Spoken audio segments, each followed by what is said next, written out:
My hands are visible. I'm Sheriff's Deputy Derek Vaughn. This is a county unit. Yeah? Then you won't mind stepping out. Run the plate, verify the assignment, that resolves it. You're escalating before you verified anything. This is the moment the stop stopped being a stop. 2 patrol units had a black man on the shoulder in a county-issued Chevy Tahoe, traffic flying past, and the officers were already in full control mode. Rapid commands, hands hovering near holsters, and zero clear explanation for why he'd been pulled over in the first place. He kept his hands visible and stayed still, but they acted like he was lying from the start. And while they were treating him like a suspect, cars were slowing down and people were lifting phones. Quick pause. Where are you watching from? What state or country? And if you watch stories where cameras and procedure expose bad policing in real time, hit like and subscribe, because this one turns into a public accountability moment on the side of the highway. Now rewind, because this didn't start with a crime. It started with assumptions. It was Fulton County, normal highway traffic, nothing unusual. Deputy Derek Vaughn was driving a county-issued Chevy Tahoe the way thousands of county employees drive every day. Steady speed, no reckless moves, no trying to hide. The Tahoe looked official if you knew what to look for, but it wasn't a marked patrol car, and from a distance it could just look like another SUV. Officers Evan Kessler and Noah Price spotted it, saw Vaughn behind the wheel, and instead of doing the basic steps first, running plates, confirming the vehicle assignment, checking the county tag status, they jumped straight to a conclusion. That's the first power move in stops like this. Act like you already know. So the person has to prove they're innocent, while you pretend you're figuring it out. They lit him up on the highway. Vaughn signaled, pulled over clean, and stopped on the shoulder like he'd been trained to do. He didn't jump out. He didn't reach around. He sat still with his hands visible, waiting for the approach. The officers approached fast and sharp. Their body language said they were expecting a fight. They positioned themselves to control angles and visibility, like this was a felony stop instead of a routine traffic contact. Their hands stayed close to their holsters, and their voices came out clipped and escalated right away. Vaughn did exactly what people are told to do, and what law enforcement training demands. He stayed calm, he kept his hands where they could be seen, and he repeatedly identified himself as a sheriff's deputy driving a county unit. But the officers didn't accept it. They treated his identity statement like part of a story a suspect would tell. They kept pushing commands instead of verifying information. They demanded compliance first and answers later, and the stop moved from pull over to control and detain without any clear explanation being given. That's when civilians started paying attention. Drivers slowed as they passed. One car lingered long enough for someone inside to start recording. Another person on the shoulder further back lifted a phone and held it steady. People do that now automatically, because they've learned footage is the difference between he said, she said, and a policy violation. Vaughn stayed disciplined. He didn't argue emotionally. He didn't make sudden movements. He kept repeating the same key facts. Who he was, that the vehicle was county issued, and that verification would resolve it. The officers didn't pivot. They escalated anyway. The officers didn't slow anything down. They treated the shoulder like their stage and Vaughn like a problem they needed to control. They gave him rapid instructions through a raised voice and tight posture, the kind that makes a normal person sound confused on camera even when they're trying to comply. Vaughn stayed measured. He kept his hands visible and moved only when told. He kept repeating his identity and the fact that Tahoe was county issued. Kessler and Price ignored that and moved straight into detention. They had him step out in a way that wasn't about safety as much as dominance. They positioned him where they wanted, controlled his angle to their cameras, and kept their hands close to their holsters, as if they were waiting for a reason to justify the level they'd already chosen. This is the part where protocol should have corrected the stop. Because if the stop was really about verifying the vehicle, The first move is simple. Run the plate, confirm registration, confirm assignment, then either release or document. But they didn't do that first. They went hands-on first. Vaughn stayed calm anyway. He didn't start challenging them with attitude. He didn't start explaining his whole life. He kept it narrow. He stated who he was, said he worked for the sheriff's office, and said the vehicle would check out. He also kept his body language clean, no sudden turns, no reaching, no talking with his hands. But the officers acted like calm was a trick. They treated his calm like he was too confident. They treated his identity statement like it was too convenient. And because they hadn't verified anything, they were now locked into their own assumptions. Backing off would mean admitting they'd lit him up without doing basic checks. Traffic kept moving, but more people were slowing down. One bystander pulled onto the shoulder further back and started recording steadily. Another person in a passing car held a phone up as they rolled by. The cameras were now part of the scene, and Kessler and Price knew it. You could tell because they started performing for their own body cams too, using official language and repeating commands, like repetition could replace legal justification. Then came the next escalation. The vehicle. Instead of treating the Tahoe like a county asset that could be verified in seconds, they started treating it like something they could search. They moved towards the doors in the rear area like they were looking for a reason to make this stop make sense. Vaughn continued stating his identity and the county status of the SUV, but the officers didn't pivot into verification. They pivoted into control. And now, you had the most dangerous combination on the side of a highway. No clear explanation for the stop. A detention that happened before verification, and officers starting to treat a normal vehicle like it contained evidence. That's how unlawful searches happen in real life. Not with one big dramatic decision, with a series of small choices that all lean the same direction. The officers moved from detaining Vaughn to treating the Tahoe like it was theirs to go through. They started at the driver area first, quick checks that looked like they were trying to find something that justified how hard they came in. Then they moved toward the back, opening compartments and scanning like they expected contraband, not county property.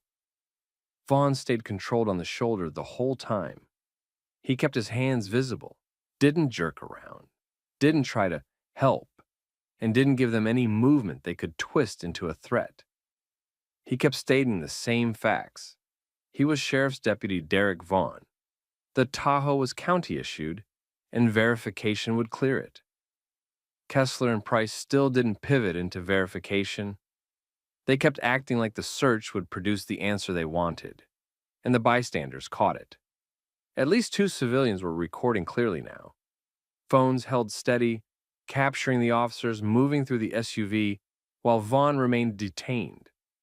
That mattered because Bodycam can miss details, angles, distance, what's happening at the vehicle, while the detained person is off frame. Civilian video fills the gaps. Then the search produced the one thing the officers couldn't argue with: sheriff-issued gear and paperwork. They pulled up items that weren't random personal stuff. It was official equipment and documents that belonged with a county unit. The kind of proof that makes it obvious the driver didn't take the vehicle. He was assigned to it. You could see the shift start, but it wasn't clean. Instead of immediately stopping, apologizing, and switching to verification, the officers tried to salvage it. They moved slower. They started handling the paperwork like they were checking, but the problem was already on video. They were searching first and verifying later. And this is where their earlier choices boxed them in. If they admitted they didn't run plates, it looked reckless. If they claimed they had cause, the footage didn't support it. If they pretended this was routine, the intensity of the detention didn't match routine. So they hovered in that awkward middle ground, still acting like Vaughn was questionable, while holding proof that he wasn't. Vaughn stayed calm anyway. He didn't gloat. He didn't raise his voice. He kept it factual and waited, because he knew the longer this went on, the more evidence got created. Then the scene changed again. A supervisor vehicle arrived, and the person who stepped out wasn't there to back the officers up. Chief Inspector Helena Ward arrived with the posture of someone who had already been briefed and was coming to end a mess. Ward walked up, looked at Vaughn, and recognized him immediately. That recognition mattered because it cut through all the games. She didn't need a story. She didn't need a hunch. She knew who he was.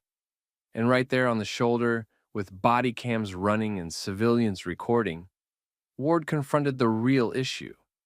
The officers had failed to run plates or verify identity before escalating to a hands-on detention and a search. Ward didn't treat it like a misunderstanding. She treated it like misconduct.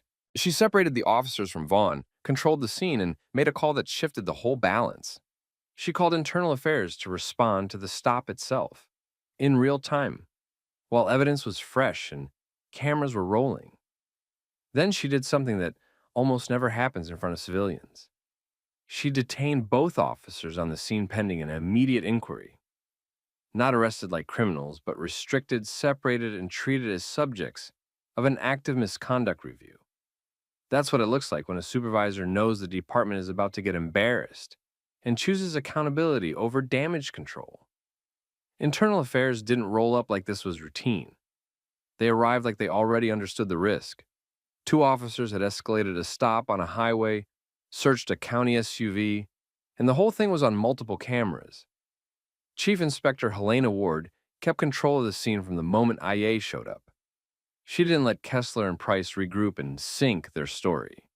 She kept them separated, restricted their movement, and made it clear they were no longer running anything. Ward then had Vaughn moved away from the shoulder and out of the line of traffic, not as a suspect, but as the person who had been put through a baseless escalation. She checked his condition, made sure he was steady, and confirmed his identity, the way the original officers should have done in the first minute. IEA started collecting facts immediately. They documented the stop-start time, the reason recorded by the patrol unit, and what was said on camera about why Vaughn was pulled over. They also documented what didn't happen. No plate verification before the detention, no clear articulated reason for the level of force posture, and no clean legal explanation for the search. Then IA did the part departments hate, but oversight requires. They locked down the evidence. Body cams were identified and flagged for preservation. Dash footage was requested. Radio traffic and CAD logs were pulled.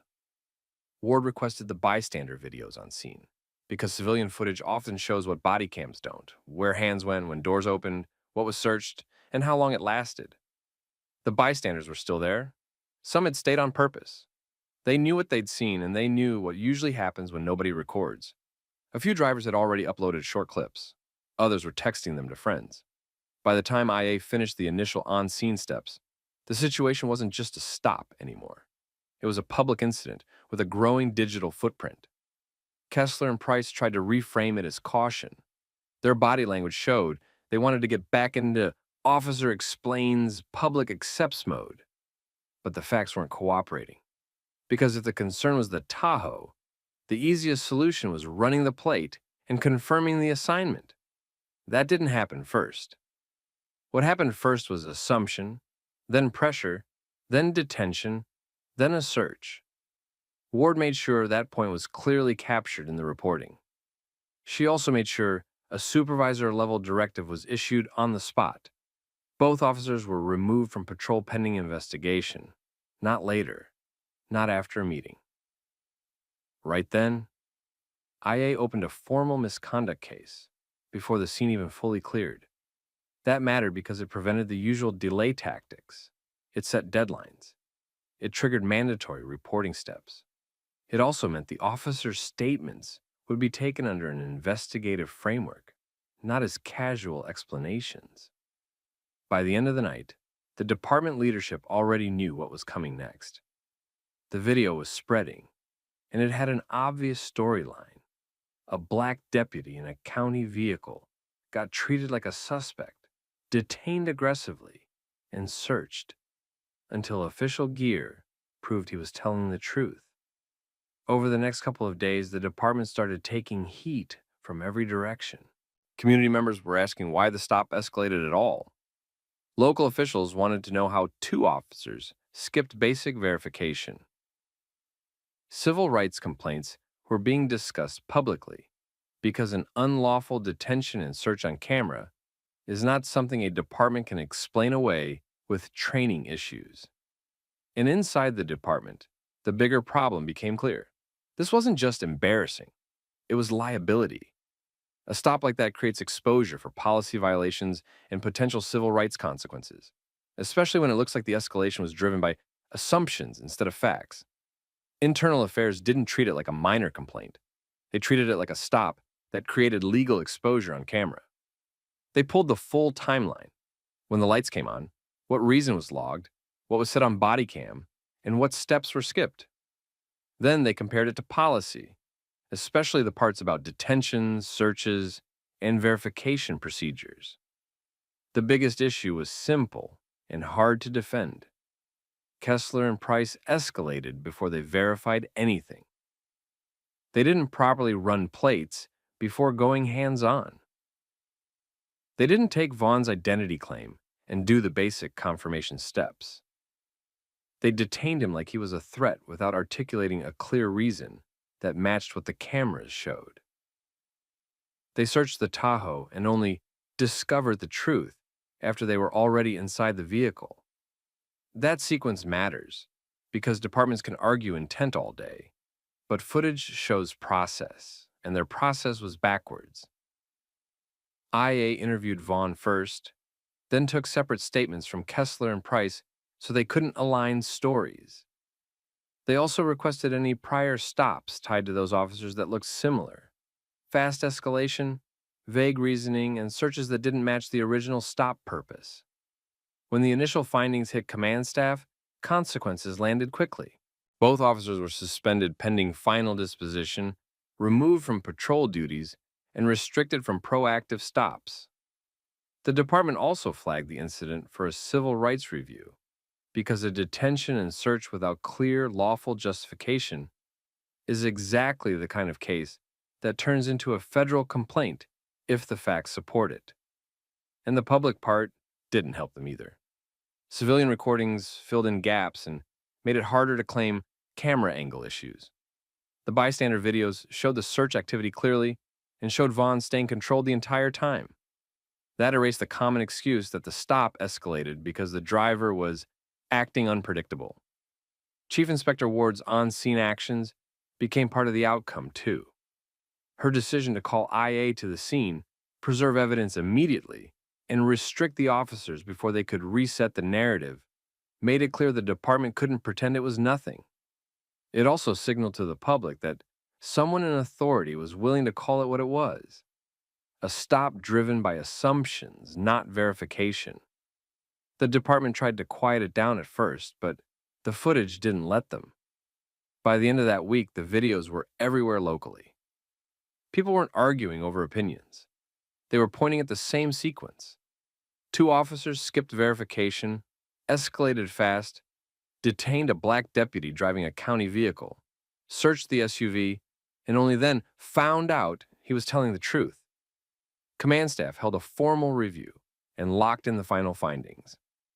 The department documented policy failures around stop justification, escalation standards, and search procedures. The civil rights angle stayed on the table because the key question wasn't just, was it sloppy? It was, why did they assume criminality without checking the most basic information first? Kessler and Price didn't get protected by vague wording because there were too many recordings. Their suspensions were upheld and extended, and the case was referred for further review on whether the stop and search crossed legal lines, not just departmental ones. Then the department had to do damage control the only way that actually works: changes that are measurable. They updated stop protocols, so plate checks and vehicle verification had to be documented before escalation when the situation allowed it. Supervisors were required to review certain categories of stops automatically, especially stops involving detention and vehicle searches. And they expanded Bodycam and Dashcam audits to catch patterns early instead of waiting for a viral incident to force action. Vaughn didn't become the face of it publicly. He didn't have to. The footage did that job. What he did get was something most people never get after a stop like that. A documented record that confirmed he was the one treated wrongly and that it wasn't acceptable. And that's the real ending here. Two officers tried to run a highway stop on assumptions, but cameras and oversight turned it into a public accountability moment. Now tell me this. If you were driving that Tahoe and you knew you were legit, would you stay calm like Vaughn did, or would you think you'd have to argue to survive the stop? Drop your answer in the comments, share this with someone who needs to see how fast assumption policing escalates, and subscribe for more stories where real accountability actually happens. License and registration now. There you go. What's the reason for the stop? Taillight. Step out of the car. I smell forbidden substances. You understand what that means? That's not true. What's your legal basis beyond saying it? Don't make this worse. Listen close, because this started like a normal traffic stop and turned into a lesson about what happens when someone thinks nobody's watching. Officer Trent Calder had already decided how the night was going to end. He stood close to the driver's side of a dark Mercedes S-Class, shoulders squared, voice loud enough for the nearby houses to hear, and he kept pushing the stop past what it needed to be. Deputy Chief Marcus Wynn stayed controlled, hands visible, posture steady, doing everything right, and still getting treated like he'd done something wrong. Calder told Wynn to turn around. Calder reached for his cuffs. Wynn didn't flinch. He didn't raise his voice. He didn't give Calder the reaction he was clearly hunting for. He simply asked what the legal reason was for being detained and what crime he was being accused of. Calder didn't answer the question.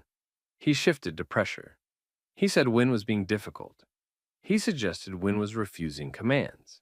He started building the kind of story officers use when they want the paperwork to justify whatever they do next. And that was the moment the stop crossed from aggressive to dangerous. Because Calder wasn't just acting tough. He was laying the groundwork to add charges if Wynn didn't submit exactly the way Calder wanted. Right then, Wynn made a choice that changed everything. He finally identified himself, calmly and clearly, as Deputy Chief Marcus Wynn, newly appointed head of professional standards and internal investigations. Calder's confidence didn't fade slowly. It dropped all at once. His posture changed. His tone changed. His hands hesitated. The same officer who had been talking like he owned the street suddenly sounded like he was searching for an exit. And out on that quiet block, porch lights were on. People were watching. And at least one neighbor had already started recording. Now, quick question before we rewind. Where are you watching from right now? Country, state, city, whatever you feel like sharing. And if you watch stories about people staying calm under pressure and winning with proof and accountability, hit like and subscribe, because this one shows exactly how fast power changes when the right receipts exist. All right, let's back up to how it started, because the setup matters. It was September early evening, the kind of calm where the street felt settled. A few cars parked along the curb, people inside finishing dinner, a couple neighbors outside for fresh air before it got late. Nothing about the block suggested trouble. Marcus Wynn was driving through in his Mercedes S-Class, not speeding, not swerving, not doing anything that stood out. He had his phone mounted and charging, notifications coming in the way they do when you're senior staff and your workday never fully ends. He was new in the role, but not new to policing. He knew how stops were supposed to go, and he knew how they sometimes actually went. Behind him, Officer Trent Calder rolled up and paced the car like he'd been waiting for an excuse. Calder had been on the job 12 years. In the department, he was known in a specific way. Not officially, not on any awards board, but in the way people whispered during shift change. Complaints had followed him for years. Residents had filed them. Drivers had filed them. Even a couple coworkers had tried to flag him quietly. None of it stuck. The reports got softened. The language got cleaned up. The findings came back inconclusive. The same supervisors signed off. Calder learned the most dangerous lesson a cop can learn. He could push the line, and the department would catch him.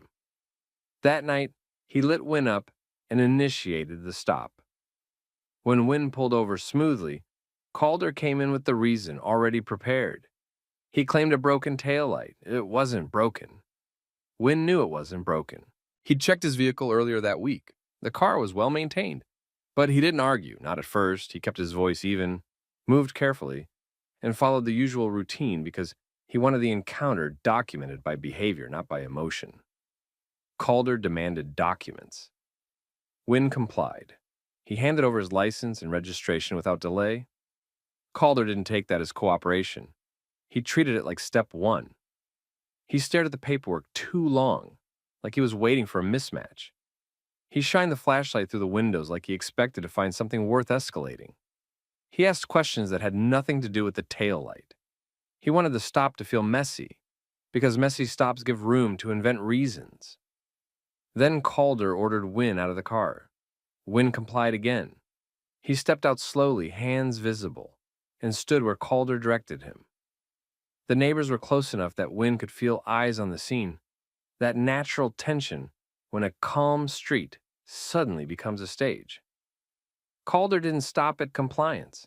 He escalated anyway. He claimed he smelled marijuana. That was the pivot. The move officers use because it opens doors. It becomes the excuse for a search. It becomes the excuse for a prolonged detention. And most importantly, it becomes the excuse that's hard to disprove on paper. Wynn stayed calm and asked what the basis was beyond an officer's statement. Calder didn't like that. He didn't want questions. He wanted submission. So Calder moved into control tactics. He pat-searched Wynn and did it harder than it needed to be. Not enough to cause injury, but enough to send a message. Calder wanted Wynn to understand who held the physical power in that moment. Then Calder shifted to insinuations. He looked at the car, then at Wynn, then at Wynn's phone on the mount. He started implying that the car didn't match the driver, that the phone didn't match the driver, that the lifestyle didn't match the driver. He didn't say it as a formal accusation. He said it like a suggestion, like a small laugh that wasn't a laugh. Wynn recognized it instantly. That familiar tactic where the officer turns your existence into a question mark, where you're expected to explain why you belong in your own life. Wynn didn't take the bait. He didn't argue about his job. He didn't brag. He didn't show anger. He stayed focused on the stop itself and on the rules that were supposed to control it. And that's what made Calder push harder. Calder stalled the stop. He kept Wynn outside. He walked back and forth, checking nothing, talking into his radio, dragging minutes like he was trying to force a mistake. Nearly 20 minutes passed with no ticket, no warning, no clear purpose. Then Calder seized Wynn's phone. Not because the phone was evidence. Not because it was contraband. He took it because it was leverage. He wanted Wynn cut off from documentation, cut off from calling anyone, cut off from control. Wynn asked what the legal grounds were for taking his property. Calder answered with threat language. He started talking about searching the vehicle. He started suggesting that Wynn's attitude could turn into charges. He floated resisting. He floated disorderly conduct. He was building a menu of consequences, hoping fear would do the work. That was the chess game right there. Calder wasn't trying to enforce a taillight issue. He was trying to force a surrender. He wanted Wynn to either accept humiliation quietly or react in a way that could be turned into justification. And Wynn, standing on that sidewalk in front of witnesses, made the decision not to reveal his identity yet. Not because he was unsure of who he was, because he wanted Calder to commit to the behavior fully. He wanted the stop to show the truth without the rank card changing Calder's tone too early. Wynn understood investigations. He understood patterns. And he understood that the cleanest cases are the ones where the misconduct happens on its own. Calder took that silence as permission. He stepped closer. He repeated commands with more force. He framed Wynn's calm questions as defiance. He reached for handcuffs. That's where we started. And that's where Calder found out He'd aimed all of that confidence at the person who was now in charge of opening the file he never wanted opened. The second Wynn identified himself as Deputy Chief Marcus Wynn, new head of professional standards, internal investigations, Calder's whole energy dropped. He didn't apologize. He didn't admit the taillight claim was fake. He just tried to back out without looking like he was backing out. Calder stopped moving towards the cuffs. His voice got quieter. He looked toward the houses and noticed what he should have noticed earlier. People were watching, and one neighbor had a phone up, recording steadily from a porch. Wynn stayed calm and kept it procedural. He asked for Calder's badge number, asked whether the body camera was on, and asked for the legal basis for taking his phone and extending the stop. Calder avoided straight answers like he'd been doing all night. Then Calder gave the phone back. No explanation. Just handed it over like it had never happened. After that, Calder rushed the ending. He talked about a warning and getting the light checked, even though the tail light wasn't broken. He tried to make the stop sound routine on the way out. Wynn didn't argue about the warning. He left without drama because he knew the real accountability wouldn't happen on the curb. That night, the neighbor who recorded it, Aisha Monroe, sent the footage directly to Wynn, along with a message saying she'd give a statement. Another neighbor, Mr. Donnelly, also offered to confirm what he saw from the start of the stop to the tone change.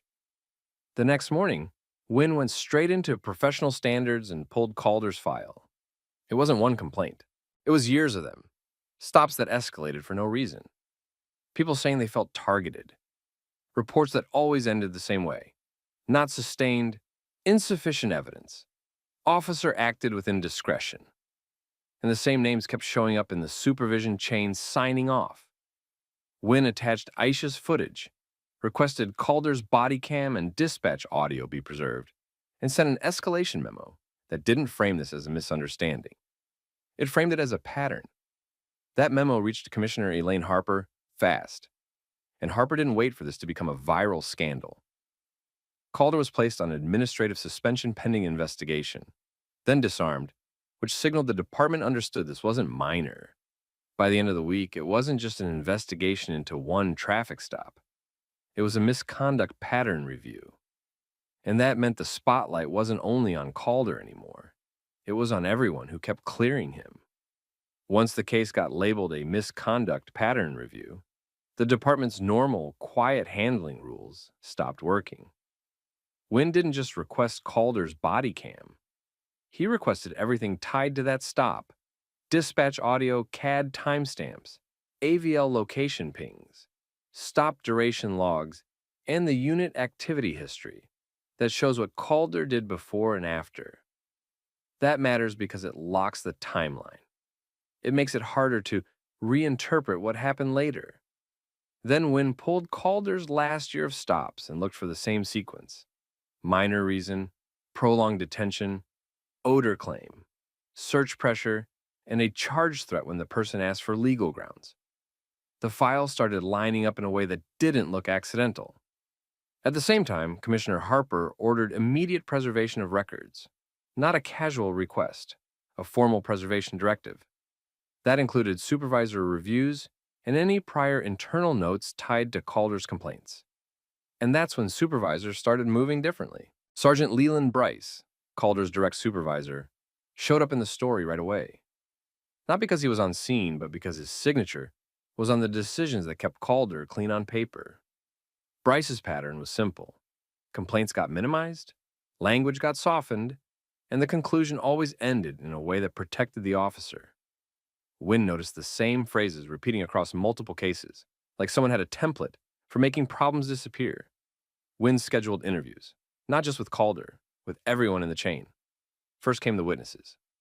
Aisha Monroe gave her statement and provided the original recording file.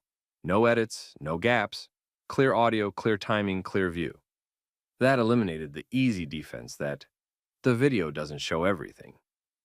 Mr. Donnelly backed it up with a second statement, describing the pacing, the tone, and the moment Calder changed after hearing Wynn's identity. Then Wynn interviewed Calder. Calder tried to frame the stop as standard policing. He leaned on officer discretion. He repeated the taillight claim. He brought up odor. He suggested Wynn was uncooperative because he asked questions. He tried to justify the phone seizure as officer safety, even though the phone wasn't a weapon and Wynn wasn't threatening. Wynn didn't debate him. He pinned him to specifics. Why the stop took nearly 20 minutes, why the search talk escalated, why the phone was taken, and what objective facts supported any of it. Calder's answers didn't match the timeline. Then Wynn brought in Sergeant Bryce. Bryce came in confident at first, like this was another complaint that could be managed. He didn't expect the case to be anchored by a deputy chief with witness video, with a commissioner already engaged. When Wynn put the older complaints side by side and asked why the same indicators kept getting cleared, Bryce tried to distance himself. He said he relied on the officer's report. He said there wasn't enough evidence. He implied the public exaggerates. That excuse didn't land, because the footage and the pattern were now evidence, and the question wasn't only what Calder did. The question became, why was Calder still allowed to do it? By the end of the month, the investigation expanded officially. It wasn't just Calder. It was supervisory failure and complaint handling. And inside the building, that changed the temperature.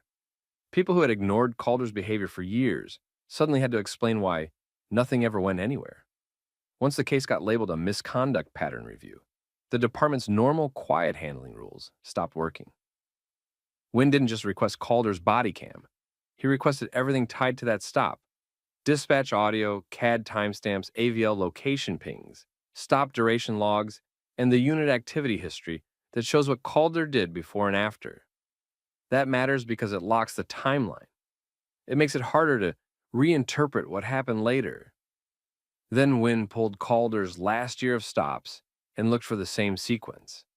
Minor reason, prolonged detention, odor claim, search pressure, and a charge threat when the person asked for legal grounds. The file started lining up in a way that didn't look accidental. At the same time, Commissioner Harper ordered immediate preservation of records, not a casual request, a formal preservation directive. That included supervisor reviews and any prior internal notes tied to Calder's complaints. And that's when supervisors started moving differently.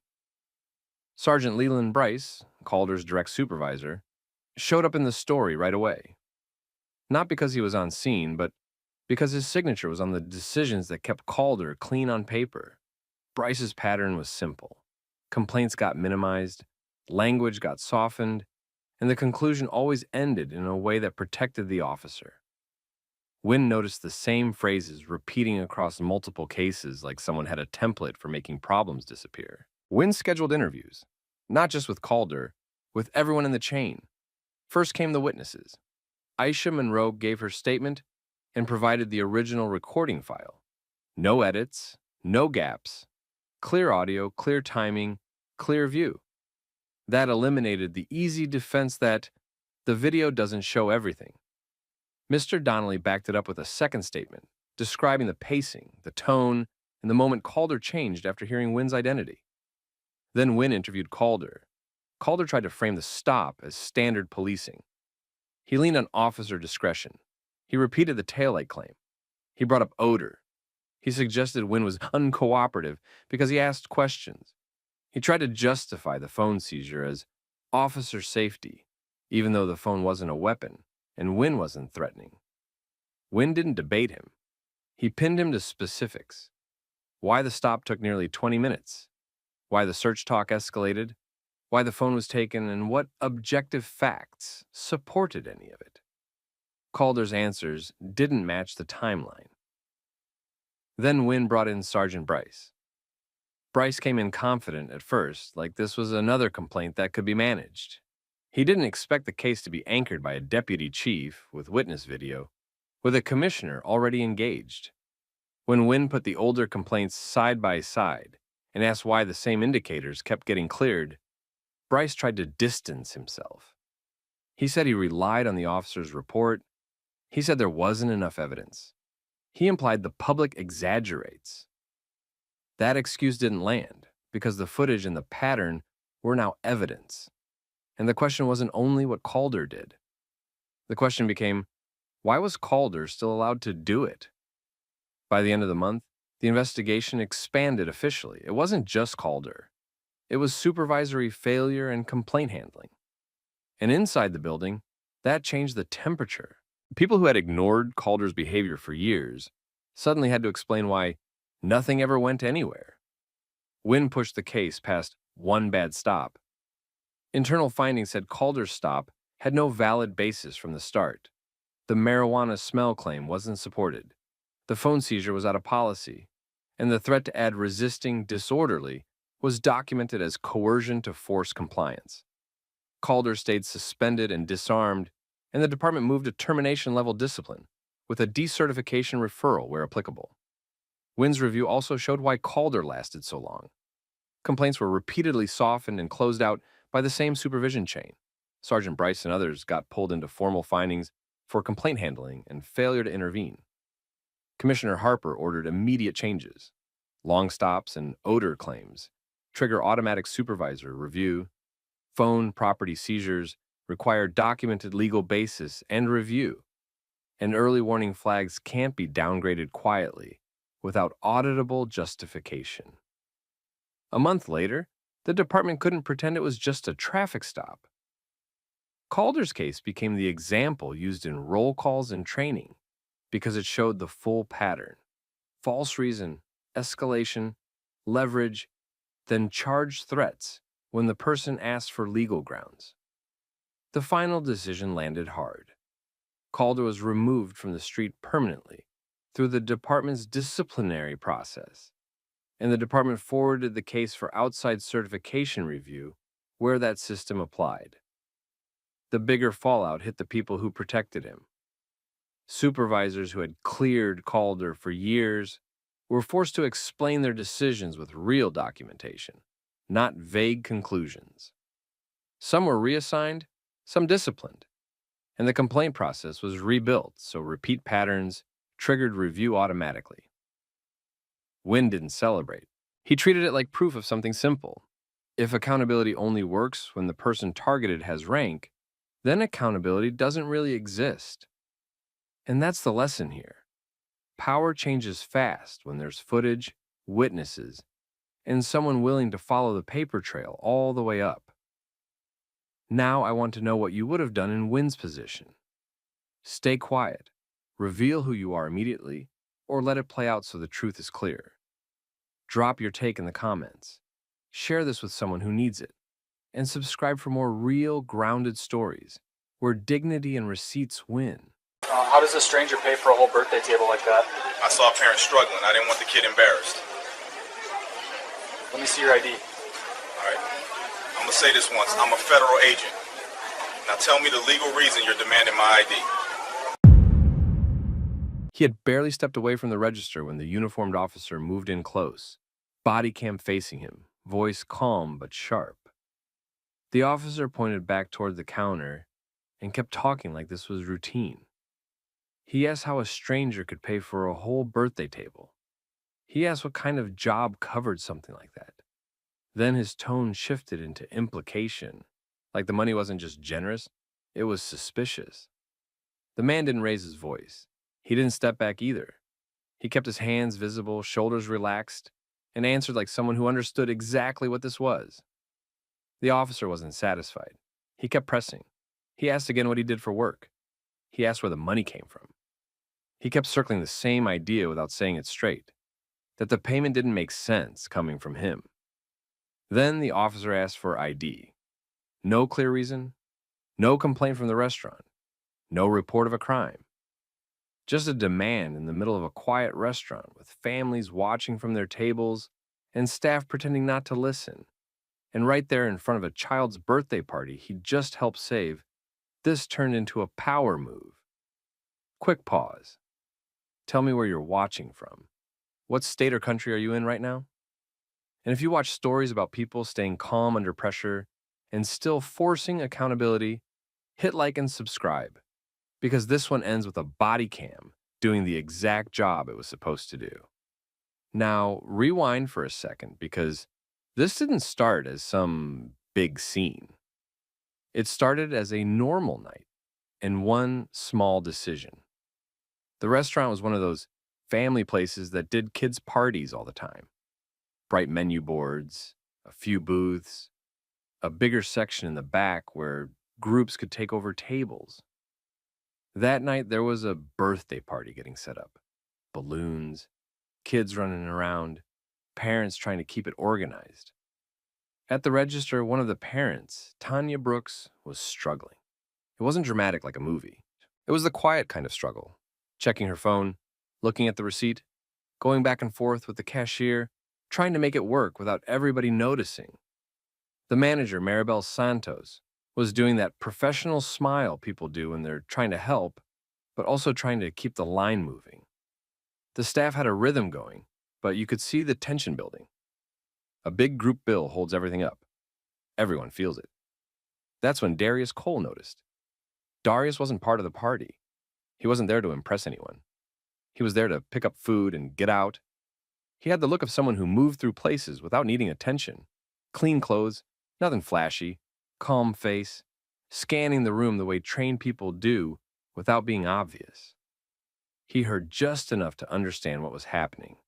The bill was too high. The parent was short. And the moment was about to turn embarrassing in front of a room full of kids. So he made a decision. Quick and simple. He stepped up and covered the table. No speech, no announcement. Just a card on the counter and a quiet nod that he'd take care of it. The cashier processed it. The manager's shoulders dropped. Tanya looked stunned and relieved at the same time. The restaurant kept moving again. The party could continue without that heavy moment hanging over it. That should have been the end of it. But right after the payment cleared, a uniformed officer who had been sitting in a corner booth, either eating, waiting on an order, or just posted nearby, turned his head and locked onto Darius, like the payment had set off an alarm.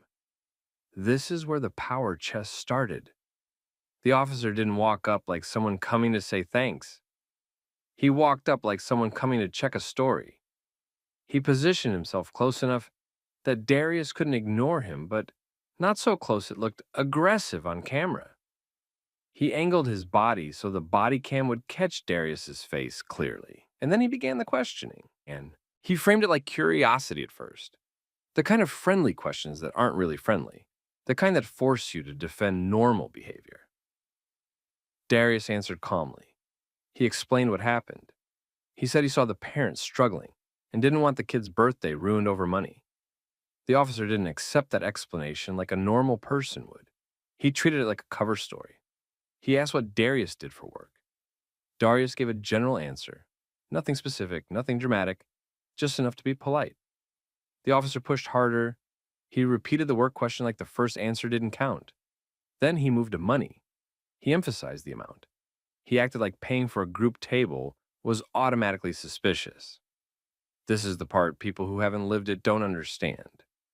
Because none of these questions are technically shouted. None of it sounds crazy if you isolate one sentence. But the message is clear when you put it together.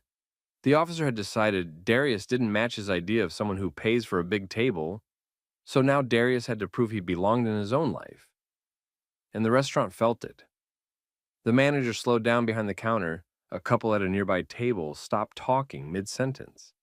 A parent from the party looked over and then looked away fast, like they didn't want to be involved. The kids kept moving because kids don't understand tension the same way, but the adults did. Darius stayed steady. He didn't take the bait. He didn't get loud. He didn't start explaining his entire life to satisfy a stranger with a badge. Instead, he did something that kept the power balance from sliding completely away. He asked what the reason was for the ID request. The officer didn't give a clean answer. He kept it vague, like vague is allowed to do more work than facts. He suggested it was just standard. He suggested it would be easier if Darius just complied. And then he asked for ID again. That's where part one ends, because the next moment is the moment everything changes. Not because Darius got emotional, but because he stayed controlled and made the officer's body cam capture the exact behavior that had already become a pattern. The officer repeated the ID request like it was the simplest thing in the world, like Darius was the one making it complicated. Darius didn't argue. He didn't lecture. He kept it practical. He asked again what he was being detained for, or what law he was suspected of breaking. He asked it calmly, the way people ask, when they know the answer matters later. The officer didn't give a clear reason. He kept it in that gray area where authority tries to live when it doesn't have facts. He acted like paying for a table was enough to justify questions. He acted like Darius should be grateful the officer was checking. This is where the power game gets obvious. If Darius refused, the officer could escalate and call it non-compliance. If Darius complied, the officer got to treat him like a suspect without ever naming a crime. Either way, the officer controlled the frame. But Darius didn't panic and he didn't perform. He did what trained people do. He slowed everything down. He told the officer that he wasn't trying to make a scene. He said he'd already explained what happened. He said he was willing to cooperate, but he wanted the reason for the ID request to be clear. The officer didn't like that. You could tell because he shifted from curious to firm. He kept his voice level, but he tightened the language. He leaned slightly closer, making sure the body cam stayed locked on Darius's face. A couple of customers were watching openly now. The manager behind the counter had stopped pretending.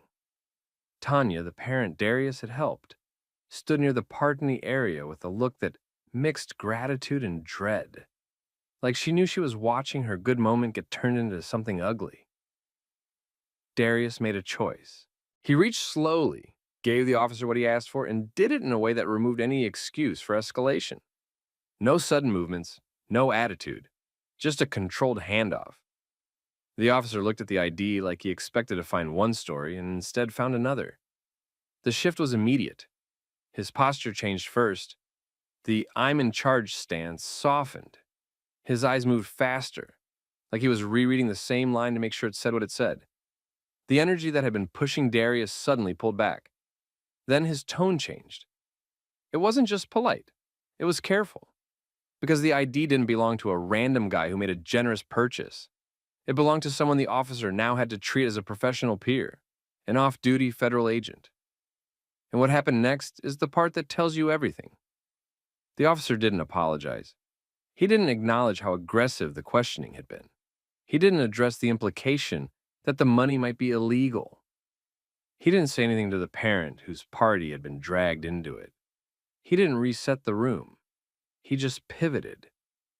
He said a few clipped, face-saving words, stuff that sounded like it was meant for the camera more than for Darius. Then he handed the ID back, stepped away, and walked out like the whole thing was finished. No accountability in the moment, just retreat. Darius didn't chase him. He didn't raise his voice.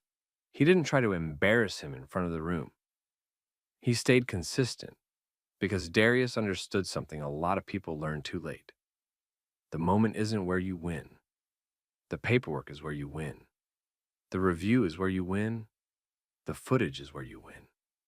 He put the ID away, turned back toward the counter, and checked on Tanya and the manager with a quick, calm glance, like he was making sure they were okay without turning it into a bigger scene. The party tried to continue, but the mood had changed. Adults were quieter. People were acting normal in that way. People act when they're trying to convince themselves they didn't just watch something messed up. Darius left with his food, and on the outside, it probably looked like nothing happened. But Darius didn't treat it like nothing. Because what the officer did wasn't just questions. It was a public stop without a stop. An accusation without an accusation. A demand without a reason. And the only thing that stopped it was the officer realizing who he was talking to. That difference mattered. Not because federal agent status makes someone more human, but because the officer proved he knew how to act right the whole time. He just didn't think he had to. That night, Darius documented everything while it was fresh. Not emotional, just precise. Time, location, description, what was said, how it escalated, how it ended. He noted the body cam. He noted the restaurant had witnesses. And then he did the most important part. He reported it through proper channels the correct way, the way that forces a record. Because Darius knew this wasn't just about him. If the officer was comfortable doing that in a restaurant over a birthday bill, he'd done it before. Darius didn't post about it. He didn't try to turn it into a public showdown. He did the opposite of what people expect in these situations. He treated it like a report. The next morning, he went through the proper channels, the boring channels that actually matter. He wrote a clear account of what happened. Location, time, the reason he was there, the reason he paid, and the exact way the officer approached him. He emphasized the key issue. The officer demanded ID and implied criminal activity without any stated basis. He also noted something that made it impossible to brush off. The officer was recording the whole thing on Bodycam, and the restaurant had witnesses. That combination forces movement. Complaints get ignored when they're vague. They don't get ignored when the department can pull video and compare it to policy. The report landed with a supervisor inside the local department, Lieutenant Hannah Price, who had seen enough complaints over the years to know what usually happens. Most of the time, there's no footage.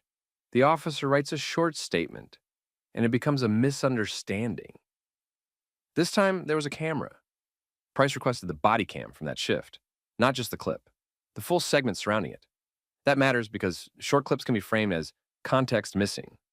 Full segments show patterns, approach, tone, escalation, and whether the officer had a legal reason or just a feeling. When she watched it, the issue was obvious.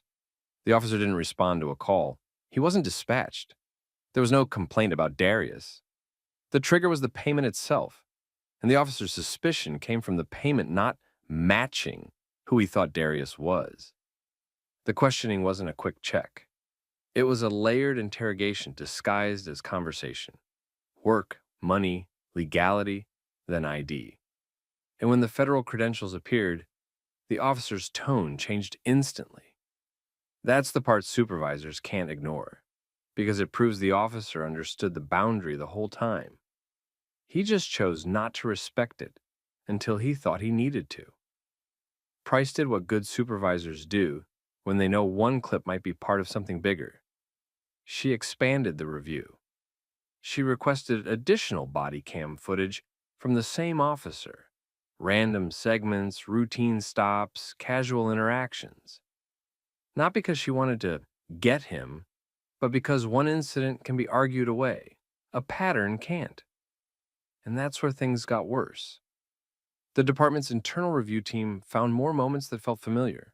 The officer approaching people over minor non-issues, asking personal questions that didn't match the situation, pushing for ID when he didn't clearly articulate a reason. The behaviors weren't always identical, but they had the same structure. Pick a target, create suspicion, ask questions until the person looks nervous. Treat nervousness as confirmation. Escalate to ID. And when the person pushed back calmly, the officer's tone would harden. When the person had status, the officer would soften. That's how patterns look in real life. Not dramatic, repetitive, predictable. At that point, the department couldn't keep it as a quiet internal matter. Policy required escalation, and frankly, self-preservation did too. Price contacted the unit that handled professional standards investigations. An external oversight unit was notified as well, because once you have allegations tied to body cam evidence and potential bias-related policing, outside review becomes the safest path for the agency. The officer was placed on administrative leave pending investigation. That move always triggers reactions inside a department. Some people say it's premature. Some say it's overdue. Some start warning each other to be careful on camera, like the camera is the problem instead of the behavior. But oversight doesn't care about hallway talk. Oversight cares about footage, policies, and outcomes. Investigators began mapping the timeline. They pulled the restaurant encounter. They pulled the other segments. They documented the lack of clear cause for ID demands in multiple interactions. They compared them to department rules, about consensual encounters, detentions, and documentation requirements. And here's the thing. Darius's report wasn't treated as special just because he was federal. If anything, the report forced the department to do what it should have done for anyone, because the video made the real question unavoidable. How many people were treated like suspects for doing normal things without the right ID to end it? Then the story escaped the building. Someone requested records. Someone talked. Someone leaked. And it happens in almost every case like this, especially when there's Bodycam. The restaurant clip made its way online, not in some edited, sensational way, just enough to show the main facts. A black man pays for a birthday party, gets treated like the payment is suspicious, gets pressed for work details, gets implied as criminal, gets asked for ID with no clear reason, then the whole tone changes when the ID reveals he's federal. And now the department wasn't just dealing with a complaint, they were dealing with public trust collapsing in real time.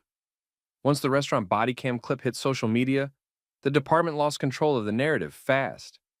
People weren't debating tone anymore.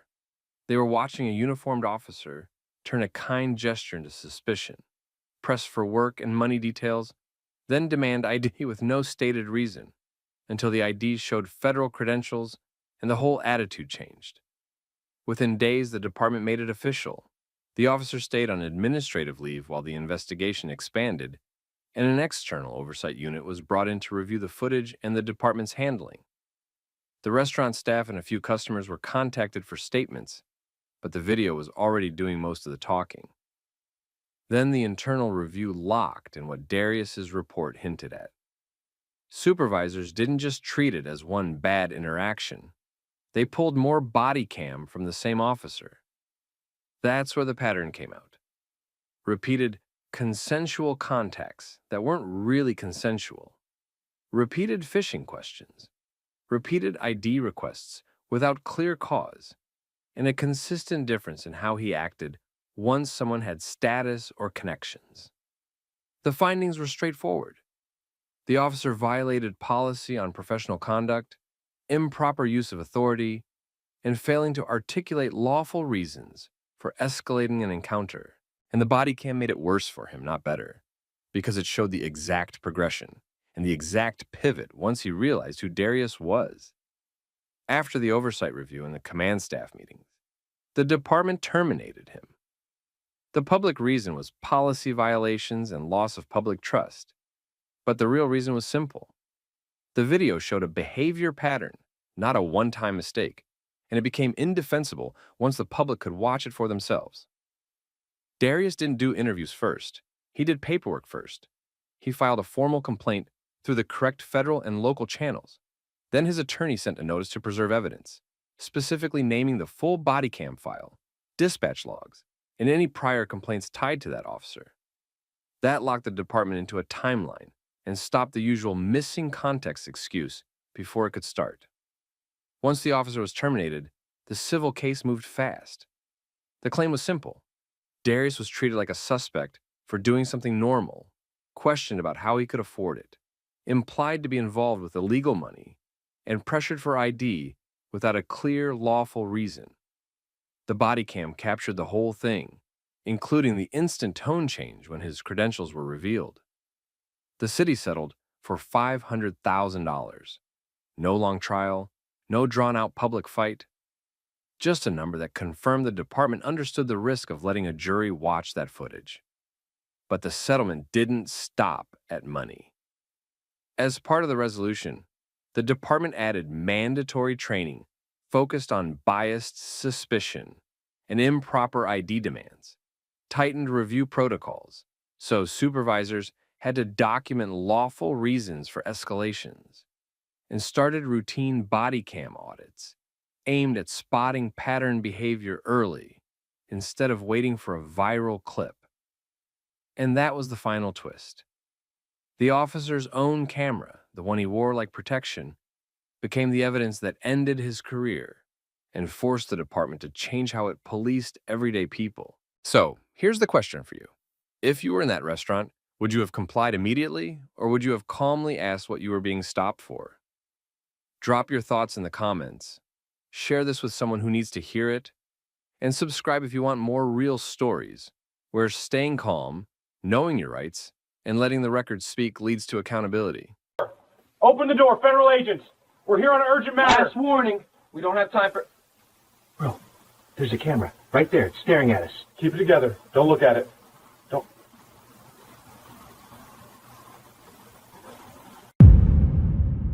The doorbell rang and the camera alert hit their phones at the same time.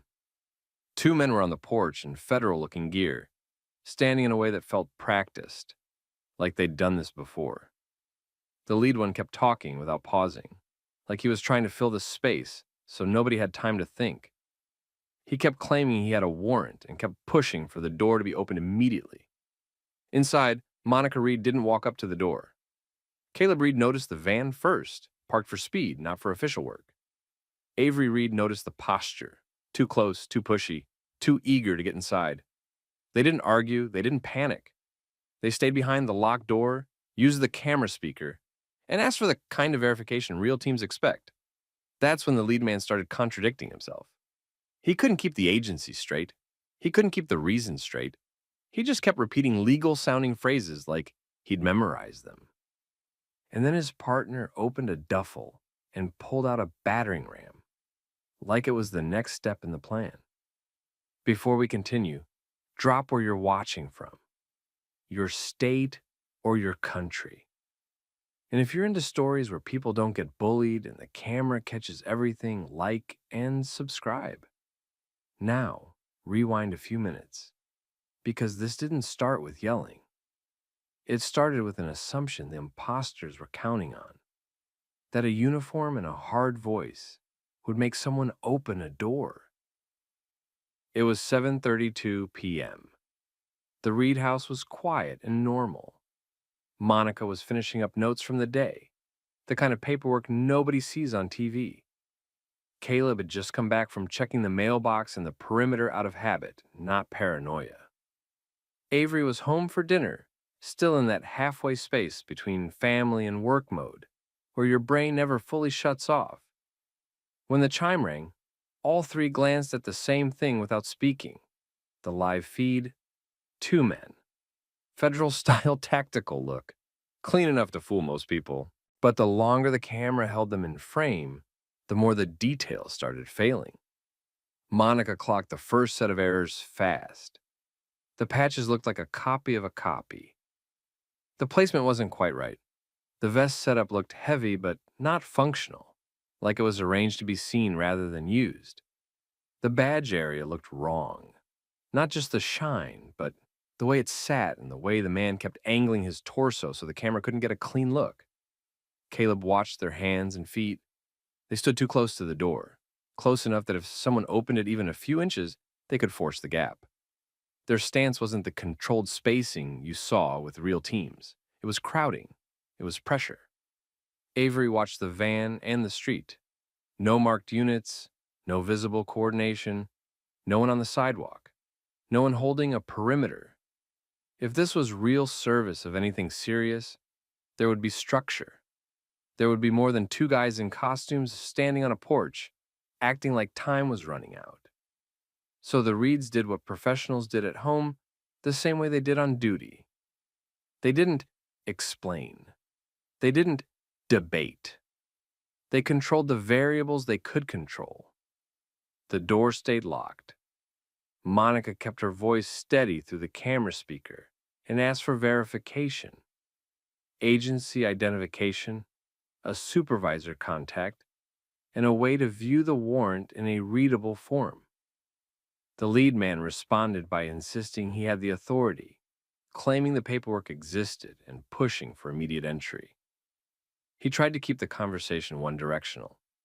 He tried to make it feel like the only choices were compliance or consequences. But Monica didn't accept that frame.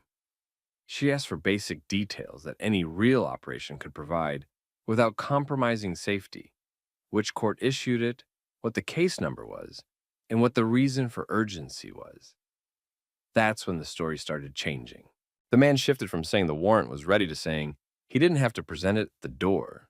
Then he claimed he would show it once they opened up.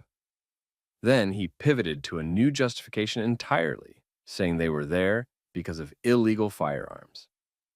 That pivot mattered.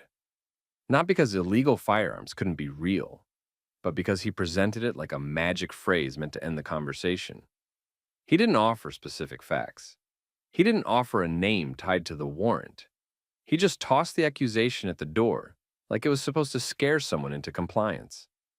Caleb picked up on the second man's behavior, while the lead one talked. The partner wasn't watching the entryway like an officer. He was watching the neighborhood like a thief. His gaze kept snapping to the street, to the side yard, to the driveway, and back to the door. His hands touched the bag like he was waiting for a signal. Avery didn't wait for it to get worse. She stepped back from the entryway, kept the camera feed visible, and called official dispatch. She gave a clean report. 2 males in federal-looking tactical clothing claiming a warrant, refusing to present verifiable paperwork, demanding entry, possible impersonation, and a suspicious van positioned for a quick exit. She described what they were wearing and what she could see of the vehicle. Then she did the key thing that separates panic from control. She stayed on the line. While dispatch processed it, Monica kept the porch conversation slow and structured. She asked whether they were claiming exigent circumstances, and if so, what the immediate emergency was.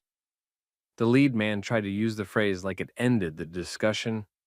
He repeated it, kept pushing that they didn't have to show proof, and kept escalating his tone. That escalation was a tell. Real teams don't need to yell to create authority. They rely on procedure, documentation, and coordination.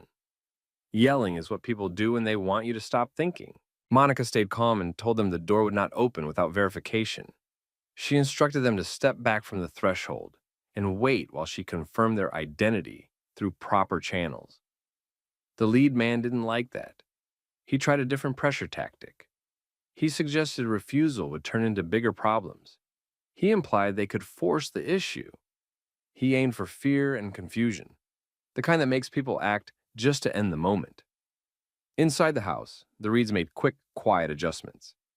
Caleb positioned himself where he could cover the entryway if the door somehow failed, but he stayed out of sight of the camera. Monica kept her hands free and her voice level.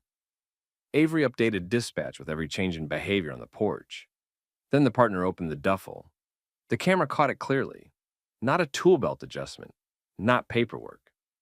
The man pulled out a compact battering ram and held it like he'd practiced. He angled his body toward the door. At that point, the situation wasn't a questionable warrant claim anymore. It was an attempted forced entry in real time. And the biggest mistake the imposters made was thinking the people inside would react like regular homeowners. Because Monica didn't scream, she didn't open the door to talk it out. She didn't step into the frame. She leaned toward the camera mic and issued a warning designed to do 2 things: stop the breach and lock the evidence in place. She informed them that the encounter was being recorded with cloud backup. She made it clear the door would not be opened, and she made it clear real units were already on the way. Then she added the part that changed the temperature on the porch. The people inside were armed federal agents, and if these men tried to break in, they were committing a serious felony on video. The lead man's posture shifted. The partner hesitated with the ram in his hands. Because the performance only worked as long as they were in control. And in that moment, control started slipping. The 2 men didn't back away like real agents would when they realized they were being recorded and verified. They did the opposite. The lead man leaned closer to the door, like proximity could replace paperwork. The partner tightened his grip on the ram and shifted his feet into a stance that said he was about to swing. From inside, Monica watched their shoulders and hands on the feed, not their mouths. Caleb tracked the distance between the ram and the door frame. Avery stayed on the phone, feeding dispatch the most important update. The ram was out and the threat had escalated to an active breach attempt. The lead man tried to push the tempo. He kept talking fast, repeating the same legal-sounding phrases, trying to overload the moment so the people inside would make one mistake, crack the door, step into view, or start arguing. But the Reeds didn't give him any of that.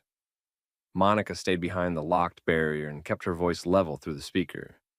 She told them again to step back and present verifiable documentation. She stated clearly that they were refusing entry and that real verification was in progress. And that's where the imposter messed up again. He contradicted himself in a way the camera captured cleanly.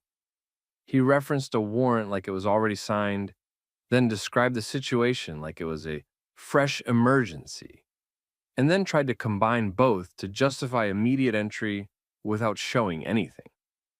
That combination doesn't exist in real work. You don't get to claim formal paperwork and also claim you're exempt from procedure because of urgency. Real teams can explain the basis.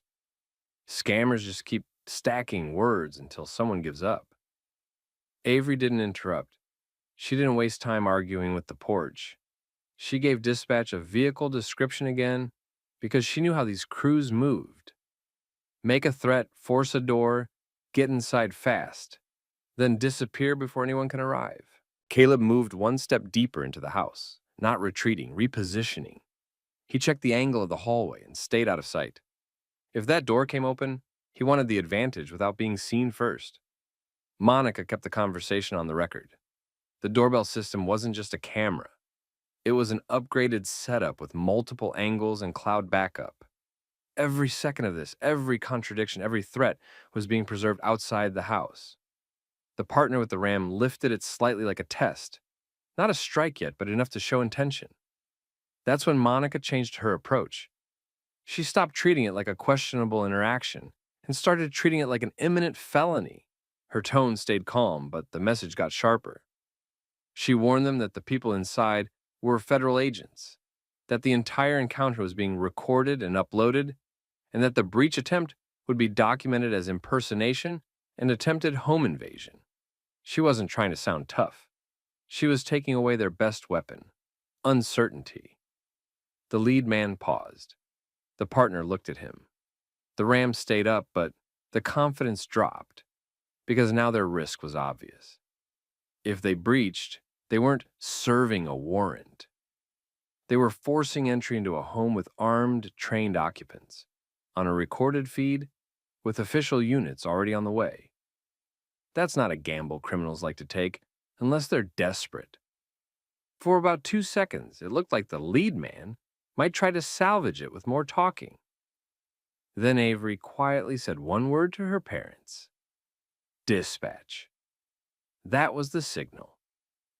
The official response was close enough that the imposters could feel the clock turning against them. And that's when the mask slipped completely. The lead man stopped trying to explain and started trying to intimidate. He escalated from authority language to threat language, like the goal was to scare the door open before the sirens arrived. The partner shifted his stance and brought the ram higher. He was going to hit. Inside the house, Caleb didn't move toward the door. He didn't give them a silhouette to target. He stayed positioned for the outcome, not the argument. Monica leaned toward the mic one more time and delivered the final warning that mattered. They were on camera. They were identified. And the next action they took would be used in court. Then the sound changed everything.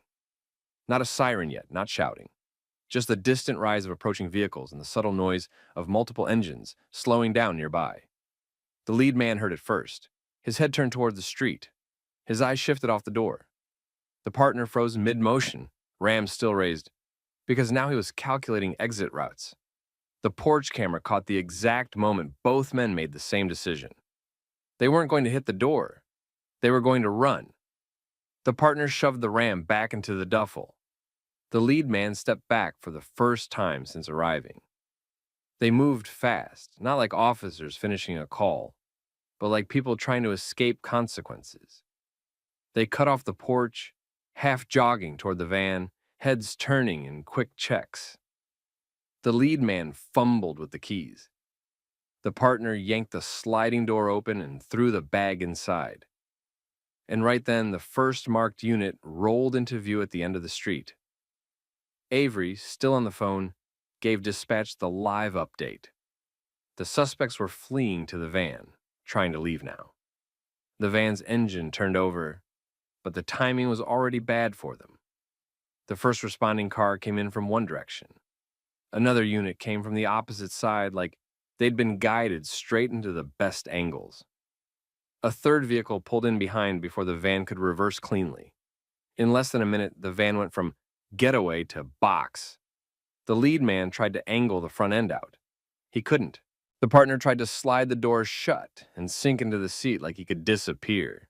He couldn't. Officers moved in fast and controlled, weapons ready but not reckless, shouting commands that were short and practiced. No screaming, no chaos. Just a clean takedown. Both men were pulled out, separated, and put on the pavement. The porch camera caught most of it from distance. The driveway camera caught the rest, including the moment one officer picked up the duffel and immediately recognized what it was. Because it wasn't just a bag. It was part of a kit. And kits like that don't usually belong to people who were just confused about an address. Within minutes, the responding officers had both men in cuffs. They did the quick safety checks, cleared the van for immediate threats, and then slowed down into investigation mode. Monica, Caleb, and Avery didn't rush outside.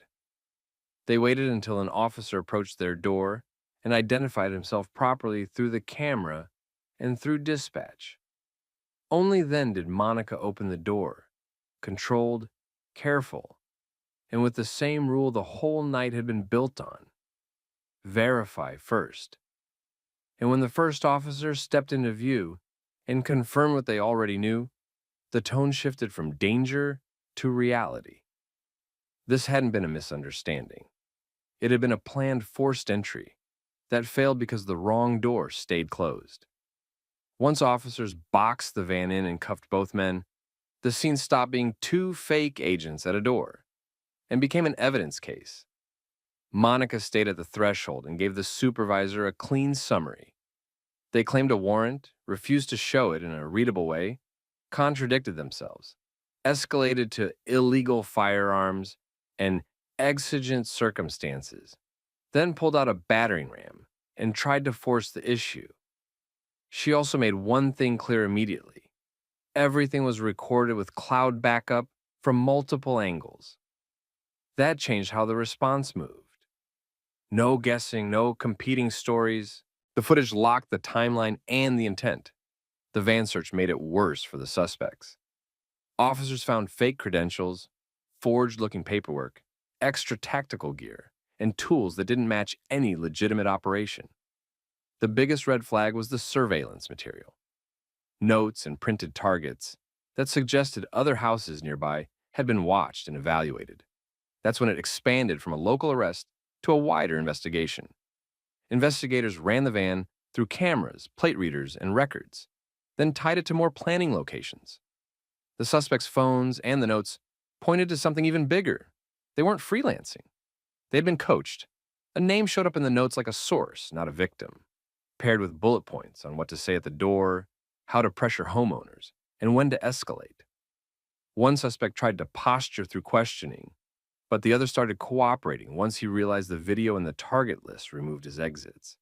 That cooperation led to storage gear, more fake IDs, more templates, and eventually a trainer with real law enforcement knowledge who had been teaching them how to sound official without actually understanding procedure.